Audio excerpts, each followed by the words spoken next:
ভুলেও তুলসী গাছে জল দেবেন না, সারা বছর আপনার উপর রুষ্ট থাকবেন লক্ষ্মী। তুলসী গাছ হিন্দু ধর্মে বিশেষ মাহাত্ম্যপূর্ণ। তুলসীকে নারায়ণের স্ত্রী বলে মনে করা হয়।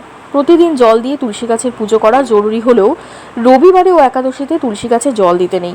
এর কারণ জেনে নিন। হিন্দু ধর্মে বিভিন্ন গাছকে দেবতা জ্ঞানে পুজো করা হয়ে থাকে, তেমনি হিন্দু ধর্মাবলম্বীদের কাছে অত্যন্ত মাহাত্ম্যপূর্ণ একটি গাছ হলো তুলসী গাছ। মনে করা হয় তুলসী গাছে স্বয়ং মা লক্ষ্মী বাস করেন। শাস্ত্র অনুসারে তুলসীকে নারায়ণের স্ত্রী বলে মনে করা হয়।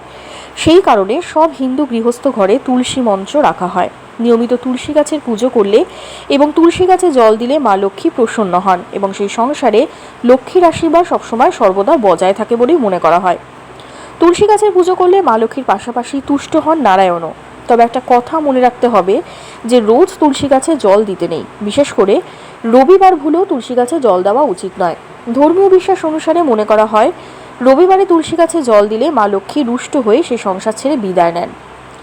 রবিবার ছাড়া একাদশীতেও তুলসী গাছে জল দিতে বারণ করা হয়। কিন্তু কেন রবিবার ও একাদশী তিথিতে তুলসী গাছে জল দেওয়া উচিত নয়, জেনে নিয়ে শাস্ত্রে এই বিষয়ে কি বলা হয়েছে।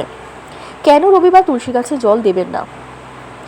রোজ সকালে স্নান সেরে তুলসী গাছে জল দেওয়ার নির্দেশ আছে শাস্ত্রে, কিন্তু রবিবার ও একাদশীতে ভুলেও তুলসী গাছে জল দেওয়া ঠিক নয়।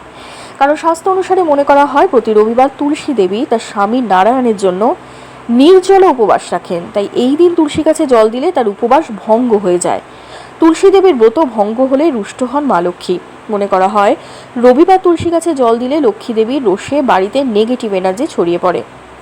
একাদশীতে কেন তুলসী গাছে জল দেবেন না? রবিবারের পাশাপাশি একাদশী তিথিতেও তুলসী গাছে জল দিতে নেই।